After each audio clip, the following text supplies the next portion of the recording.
क्या होगा जब एक फॉर्म के जानवर अपने मालिक के खिलाफ विद्रोह कर दें और इंसानों को फॉर्म से बाहर निकालकर खुद अपना शासन कायम कर लें। यह है जॉर्ज ऑरवेल का विश्व प्रसिद्ध उपन्यास एनिमल फॉर्म। अब तक इसमें आपने सुना कि फॉर्म के जानवर विद्रोह करके इंसानों को भगा देते हैं और शासन सूत्र अपने हाथ में रख लेते हैं। अब सुनिए इससे आगे की कहानी।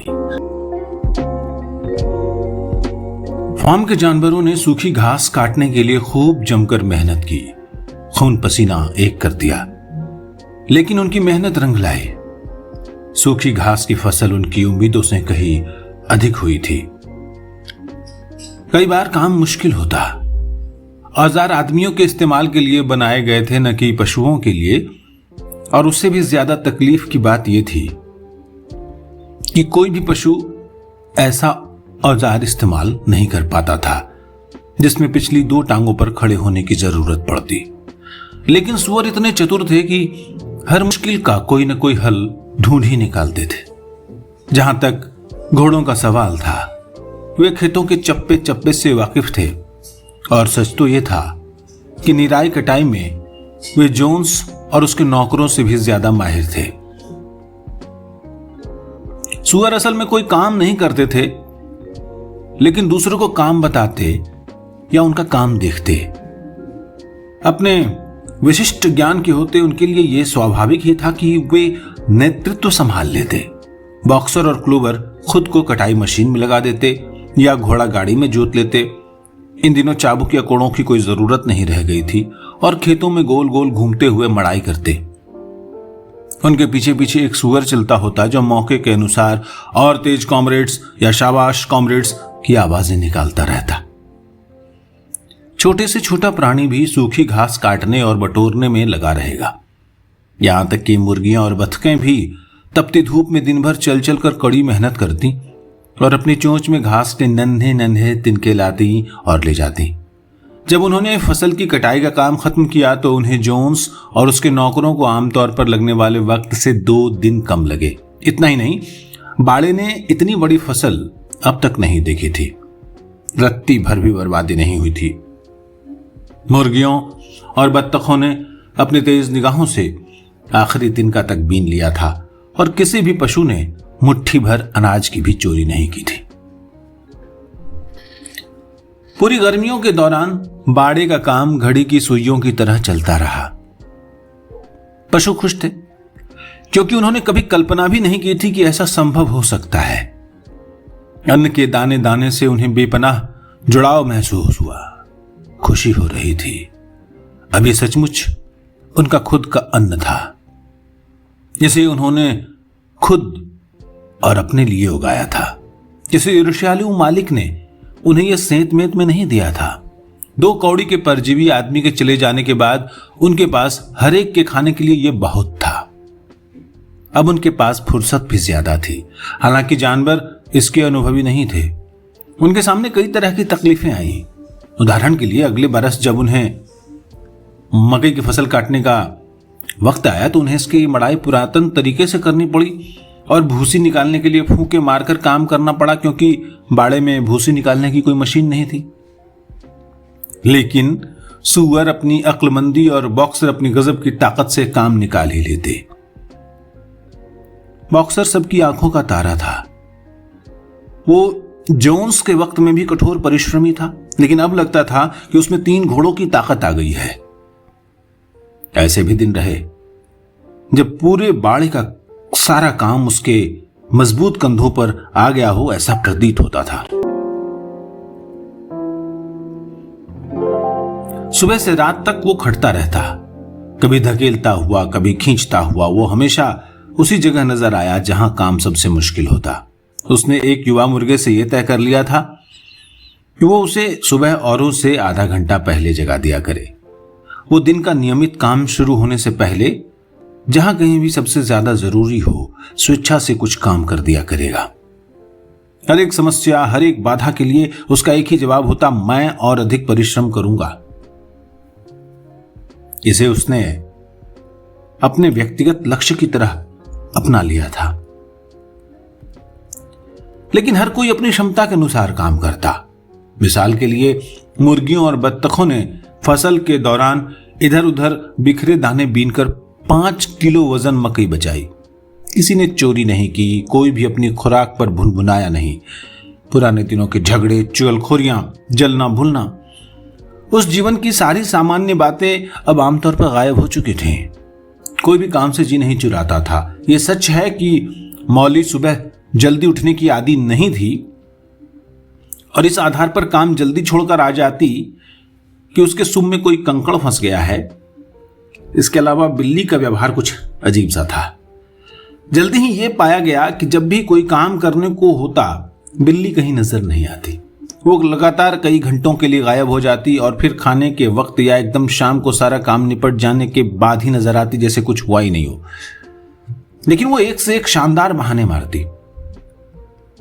वो इतने प्यार से घुर घुर करती कि उसकी साफ नियत पर अविश्वास करना संभव ही नहीं होता। बेचारा बेंजामिन गधा बगावत के बाद भी गधा ही रहा। वो पहले की तरह, जैसा कि वो जोन्स के वक्त किया करता था, धीमे धीमे अड़ियल तरीके से अपना काम किया जाता। न कभी काम से जी चुराना और न कभी अतिरिक्त काम के लिए स्वेच्छा से आगे आना। वो बगावत और उसके परिणामों के बारे में कोई राय जाहिर नहीं करता। ये पूछे जाने पर कि क्या वो अब जोन्स के चले जाने से पहले से ज्यादा खुश है, वो कहता, केवल गधे ही लंबे समय तक जीते हैं। आज तक आप में से किसी ने मरा हुआ गधा नहीं देखा है और दूसरों को इस गोलमाल उत्तर से संतुष्ट रह जाना पड़ता। रविवार के दिन कोई काम नहीं होता। नाश्ता सामान्य दिनों की तुलना में 1 घंटा देर से मिलता और इस नाश्ते के बाद एक उत्सव होता। यह उत्सव हर हफ्ते बिना नागा मनाया जाता। सबसे पहले झंडा फहराया जाता। स्नोबॉल को औजार घर से मिसेज जोन्स का एक पुराना हरे रंग का मेजपोश मिल गया था। उसने उस पर एक सुम और एक सींग सफेद रंग से पेंट कर उसे एक झंडा बना दिया था।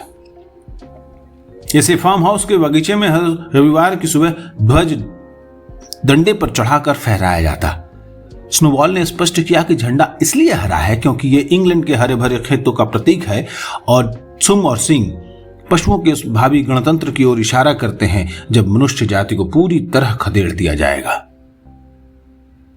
झंडा फहराने के बाद सभी पशु बड़े बखार में मार्च करते हुए जाते और आम सभा के लिए इकट्ठा होते। इसे बैठक कहा जाता। यहां अगले सप्ताह के कामों की योजना बनाई जाती, संकल्प सामने रखे जाते और उन पर बहस होती। हमेशा सुअर ही संकल्प सामने रखते। पशु वोट देना तो सीख गए थे, लेकिन अपनी तरफ से कोई संकल्प रखने की बात कभी सोच नहीं पाए।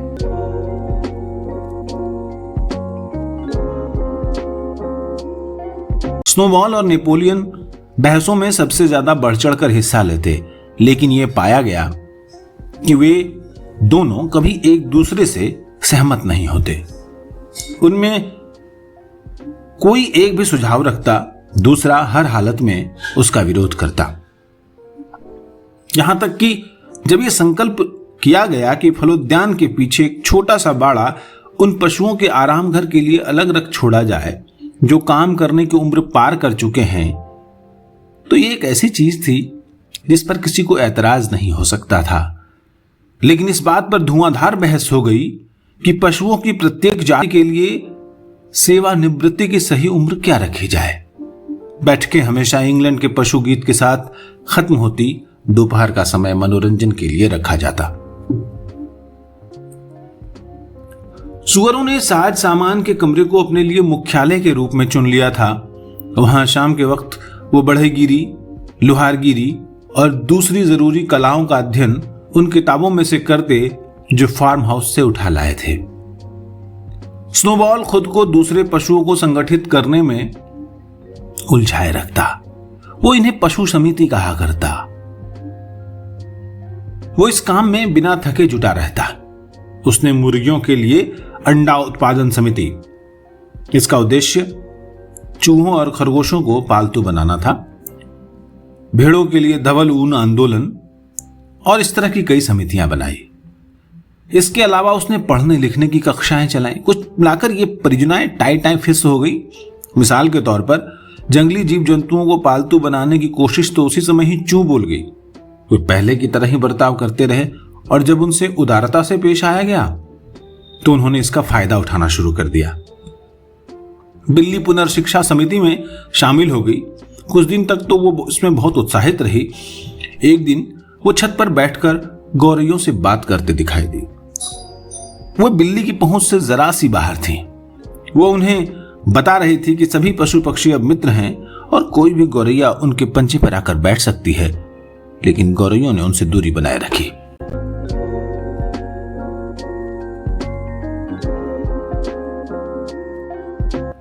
अलबत्ता पढ़ने लिखने की कक्षाएं खूब सफल रहीं। शरद ऋतु के आते आते बाड़े का हर पशु कुछ हद तक साक्षर हो चुका था। सूअर तो पहले से ही धड़ल्ले से पढ़ और लिख सकते थे। कुत्तों ने काफी हद तक पढ़ना लिखना सीख लिया, लेकिन वे 7 धर्मादेशों के अलावा कुछ भी पढ़ने या सीखने के इच्छुक नहीं थे। मुरियल बकरी कुत्तों से थोड़ा बेहतर पढ़ लेती और कई बार शाम के वक्त कचरे के ढेर में मिली अखबार की कतरनों को पढ़कर दूसरों को सुनाती। बेंजामिन सूअरों की ही तरह पढ़ लेता था, लेकिन उसने कभी इसके लिए दिमाग नहीं खपाया। उसका कहना था कि जहां तक वो जानता है कुछ भी पढ़ने लायक नहीं है। क्लोवर ने पूरी वर्णमाला सीख ली, लेकिन वो अक्षरों को एक साथ नहीं रख पाती थी। बॉक्सर ई के आगे नहीं बढ़ पाया। वो अपनी विशाल सुम से धूल में अ, आ, ई, बड़ी ई उकेरता और फिर कान खड़े करके इन अक्षरों को घूरता खड़ा रहता। कभी कभी वो अपने भालकेश हिलाता, अपने दिमाग पर पूरा जोर लगाकर याद रखने की कोशिश करता कि इसके बाद क्या आता है, लेकिन कभी भी सफल नहीं हो पाता। कई बार तो उसने सचमुच ऊ ए तक याद कर लिया, लेकिन जब इन अक्षरों को नहीं जान पाता तो हमेशा यही पता चलता है कि वो अब अ, आ, छोटी ई, बड़ी ई भी भूल चुका है। आखिरकार उसने तय कर लिया कि वो पहले अपने 4 अक्षरों से ही संतुष्ट रहेगा। वो अपनी याददाश्त ताज़ा करने के लिए दिन में 1-2 बार लिख लेता। मौली ने अपने खुद के नाम के अक्षरों के अलावा कुछ भी सीखने से इनकार कर दिया। वो कुछ टहनियां लेकर बहुत सफाई से अपने नाम के अक्षर बनाती और फिर उन्हें फूलों से सजाती। तब वो आत्ममुग्धा सी इसके लिए चारों तरफ चक्कर काटती रहती। बाकी पशुओं में से कोई भी अ अक्षर से आगे नहीं पहुंच पाया। ये भी देखा गया कि भोंदू किस्म के प्राणी जैसे भेड़े, मुर्गियां और बतखें ये 7 धर्मादेश भी कंठस्थ नहीं कर पाए थे। बहुत सोचने विचारने के बाद स्नोबॉल ने घोषणा की कि देखा जाए तो इन 7 धर्मादेशों को एक अकेले सूत्र वाक्य में पिरोया जा सकता है। उन्हें इस तरह घटाया जा सकता है: 4 टांगे अच्छी, 2 टांगे खराब। उसका कहना था कि इसमें पशुवाद का आवश्यक सिद्धांत आ गया है। जो भी इसे अच्छी तरह ग्रहण कर लेगा वो आदमियों के प्रभाव से बचा रहेगा। शुरू में पक्षियों ने इस पर आपत्ति की, क्योंकि उन्हें यह लगा कि उसकी भी 2 ही टांगे हैं, लेकिन स्नोबॉल ने सिद्ध कर दिया कि ऐसा नहीं है। कॉमरेड्स, उसने बताया, चिड़िया के पर फड़फड़ाने वाले यानी शरीर को आगे ले जाने वाले अंग है, न कि स्वार्थ साधने के अंग। इसलिए इन परों को पैर माना जाना चाहिए। आदमी की सबसे खास निशानी उसके हाथ हैं। इन्हीं के साथ वो दुनिया भर का छल कपट करता है। चिड़ियों को स्नोबॉल की भारी भरकम शब्दावली समझ में नहीं आई, लेकिन उन्होंने इसकी व्याख्या स्वीकार कर ली। सभी छोटे निरीह प्राणियों ने नए सूत्र वाक्य को रटना शुरू कर दिया: 4 टांगे अच्छी, 2 टांगे खराब। इसे बखार की आखिरी दीवार पर 7 धर्मादेश के ऊपर और बड़े अक्षरों में खुदवा दिया गया। एक बार उसे कंठस्थ कर लेने के बाद भेड़ों में इस सूत्र वाक्य के लिए खासा प्रेम उमड़ा। वे अक्सर खेतों में लेटे लेटे अचानक मिमियाने लगती: 4 टांगे अच्छी, 2 टांगे खराब, 4 टांगे अच्छी, 2 टांगे खराब। और वे इसे घंटों अलापती रहती, कभी भी उकताती नहीं थी। नेपोलियन को स्नोबॉल की समितियों में कोई दिलचस्पी नहीं थी। उसका कहना था कि छोटों की पढ़ाई बड़े हो चुके प्राणियों के लिए कुछ करने की तुलना में ज्यादा महत्वपूर्ण है। वह ये कि जेसी और ब्लूबेल दोनों ने सूखी घास की फसल के तुरंत बाद पिल्ले जने। दोनों ने कुल मिलाकर 9 तगड़े पिल्लों को जन्म दिया। उनका दूध छुड़ाए जाते ही नेपोलियन उन्हें उनकी माओ से यह कहते हुए ले गया कि वो इनकी पढ़ाई लिखाई का जिम्मेदारी उठाएगा। वो उन्हें उठाकर एक टाण पर ले गया। इस पर साज सामान के एक कमरे से एक सीढ़ी द्वारा ही चढ़ा जा सकता था। उसने वहां उन्हें इतने एकांत में रखा कि बाड़े के बाकी लोग जल्द ही उनके अस्तित्व के बारे में भूल गए। दूध कहां गायब हो जाता है, इसके रहस्य से भी जल्दी ही पर्दा उठ गया। इसे रोज सूअरों के सानी में मिलाया जाता था। मौसम के शुरू के सेब अब पकने लगे थे। फलोद्यान की घास अपने आप गिरने वाले सेबों से पटी पड़ी थी। सभी पशु यह मानकर चल रहे थे कि वास्तव में ये सेब सब में बराबर बांट दिए जाएंगे। अलबत्ता एक दिन एक आदेश जारी किया गया कि नीचे गिरे सेब इकट्ठा करके साज सामान वाले कमरे में सूअरों के इस्तेमाल के लिए लाए जाने हैं। इस पर कुछ पशु भुनभुनाए, लेकिन कोई फायदा नहीं हुआ। सभी सूअर, यहां तक कि स्नोबॉल और नेपोलियन भी इस मुद्दे पर पूरी तरह सहमत थे। स्क्विलर को दूसरों के सामने आवश्यक व्याख्या करने की दृष्टि से भेजा गया। कॉमरेड्स, वो चिल्लाया, मेरा ख्याल है कि आप कल्पना नहीं कर सकते कि हम सूअर लोग ये सब स्वार्थ और सुविधा की भावना से कह रहे हैं। हम में से कई को तो दरअसल दूध और सेब पसंद ही नहीं है। मैं खुद इन्हें नापसंद करता हूं। इन चीजों को लेने के पीछे हमारा उद्देश्य सिर्फ यही है कि हम अपनी सेहत बनाए रख सकें। दूध और सेबों में सूअरों के अच्छे स्वास्थ्य के लिए बहुत जरूरी माने जाने वाले सभी तत्व मौजूद हैं। इस बात को विज्ञान ने सिद्ध किया है कॉमरेड। हम सूअर लोग दिमाग से काम करने वाले जीव हैं। इस पूरे बाड़े की व्यवस्था और संगठन हम पर निर्भर करता है। हम दिन रात आप लोगों के लिए सिर खपाते हैं। क्या आप जानते हैं, यदि हम सूअर लोग अपने कर्तव्य में असफल हो जाएं तो क्या गजब हो जाएगा? जोन्स वापस आ जाएगा। हाँ, जोन्स वापस आ जाएगा। ये तय है कॉमरेड्स। स्क्विलर बिल्कुल चिरौरी करता हुआ चिल्लाया। वो दाएं बाएं फुदकने लगा। उसकी पूंछ तेजी से हिलने लगी। निश्चित ही आप में से कोई भी नहीं चाहेगा कि जोन्स वापस आए। अब अगर कोई बात थी जिन पर पशुओं में पूरी सहमति थी तो यही थी कि कोई भी जोन्स की वापसी नहीं चाहता था। उन्हें पूरी बात इस आलोक में समझाई गई तो उनके पास कहने को कुछ भी नहीं बचा। सूअरों को अच्छी सेहत में रहने की महत्ता एकदम स्पष्ट हो चुकी थी। इसलिए यह तय हुआ कि और बहस किए बिना दूध और नीचे गिरे हुए सेब और पक जाने पर फिर सेबों की मुख्य फसल भी सिर्फ सूअरों के लिए आरक्षित रखे जाए। गर्मियों के बीतते बीतते बाड़े में हुई घटना का समाचार देश के आधे भाग तक फैल चुका था। हर दिन स्नोबॉल और नेपोलियन कबूतरों के झुंडों को उड़ान पर भेजते उन्हें यह हिदायत थी कि वे पास पड़ोस के बाड़ों में पशुओं से मिले जुलें और उन्हें बगावत की कहानी सुनाएं। उन्हें इंग्लैंड के पशु की धुन सिखाएं। मिस्टर जोन्स अपना अधिकतर समय विलिंगटन में रेड लॉयन की मधुशाला में बैठे हुए गुजारता। उसे जो भी श्रोता मिलता उसी के सामने वो दुखड़ा रोने लगता कि किस तरह कुछ निकम्मे पशुओं के झुंड ने उसे अपनी संपत्ति से बेदखल कर दिया है। उसके साथ भारी अन्याय हुआ है। दूसरे किसान शुरू में उसे सैद्धांतिक रूप में सहानुभूति रखते रहे, लेकिन मदद के लिए आगे नहीं आए। उनमें से प्रत्येक मन ही मन लड्डू फोड़ रहा था कि क्या ऐसा नहीं हो सकता कि जोन्स के दुर्भाग्य को अपने सौभाग्य में बदल डालें। सौभाग्य से पशु बाड़े के दोनों तरफ के बाड़े मालिकों में कभी भी पटती नहीं थी। इनमें से एक बाड़े का नाम फॉक्सवुड था। ये लंबा चौड़ा उपेक्षित पुराने टाइप का फॉर्म था, जहां तहां झाड़ खंखार उगे हुए थे। चरागाहों में कुछ नहीं उगता था और बाड़े दयनीय हालत में थे। इस बाड़े के मालिक का नाम विल्किंगटन था। वो आराम पसंद भला मानस किसान था। अपना ज्यादातर वक्त मौसम के हिसाब से मछली मारने या शिकार करने में गुजारता था। दूसरा बाड़ा पिंचफील्ड कहलाता था। वो बाड़ा छोटा और साफ सुथरा था। फ्रेडरिक नाम का इसका मालिक कठोर और धूर्त आदमी था। हमेशा मुकदमेबाजी में उलझा रहता। इसके बारे में मशहूर था कि वो मुश्किल से मुश्किल सौदे पटा लेता है। दोनों एक दूसरे को फुट आंख नहीं सुहाते थे। आपस में इतना अधिक चिढ़ते थे कि बेशक अपने ही हित में हो, किसी समझौते पर पहुंच पाना उनके लिए मुश्किल था। इसके बावजूद दोनों मैनर फॉर्म में हुई बगावत से डरे हुए थे। उन्हें चिंता लगी हुई थी कहीं उनके पशु भी इसके बारे में ज्यादा कुछ न जान लें। शुरू में तो उन्होंने इस विचार को ही हंसी में उड़ाने की कोशिश की कि पशु अपने आप बाड़े कैसे चला सकते हैं। उनका कहना था कि पूरा मामला ही पखवाड़े भर में निपट जाएगा। उन्होंने ये खबर उड़ाई कि मैनर फॉर्म में वे इसे मैनर फॉर्म करने पर जोर देते रहे, वे पशु बाड़ा या एनिमल फार्म को कैसे बर्दाश्त करते। दरअसल पशु आपस में ही लड़ मर रहे हैं। वे बहुत तेजी से भूखमरी की हालत में आ गए हैं। जब वक्त गुजरा और पाया गया कि पशु भूख से नहीं मरे हैं, तो फ्रेडरिक और विलिंगटन ने अपना राग बदल दिया और अब पशु बाड़े में पनप रही भयानक चरित्रहीनता और दुष्टता की बात करने लगे।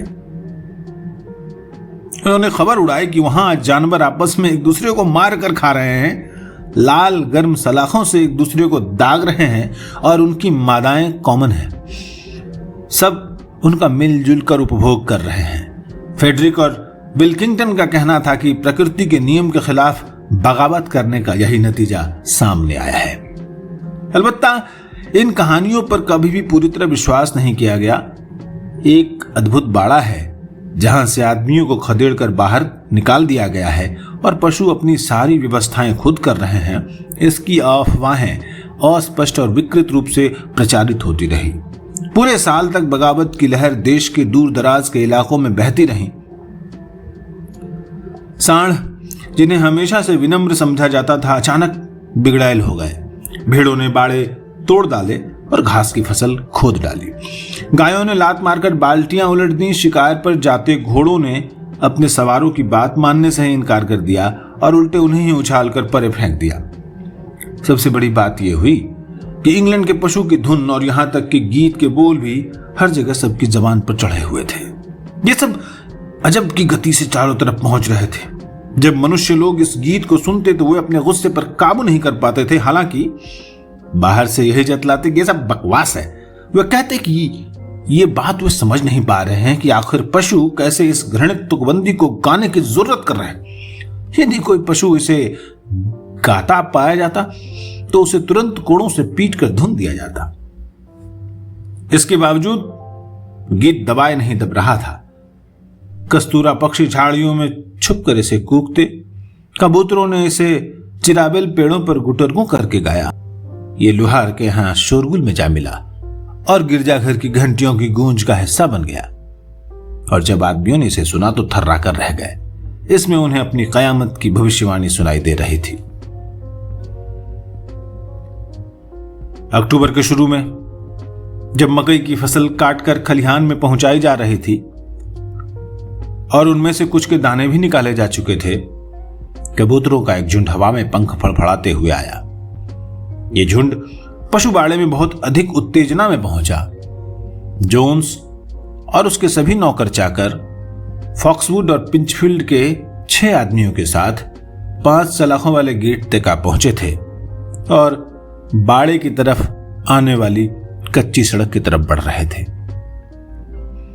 जोन्स के सिवाय सबके सब हाथों में लाठियां लिए हुए थे। जोन्स हाथों में बंदूक थामे आगे आगे चला रहा था।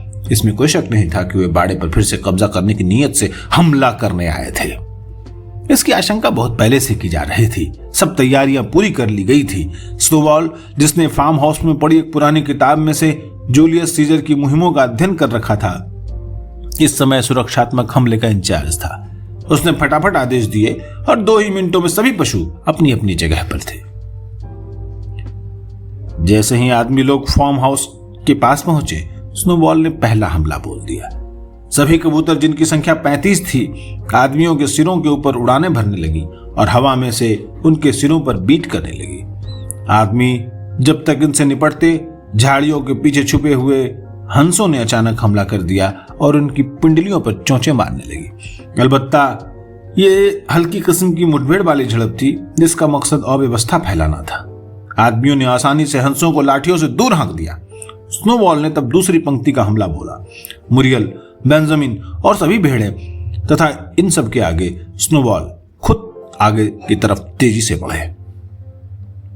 उन्होंने चारों तरफ से आदमियों को धकियाया और टक्करें मारी जब तक बेंजामिन घूमा और अपने छोटे छोटे खुरों से उन पर दुलत्तियां झाड़ने लगे।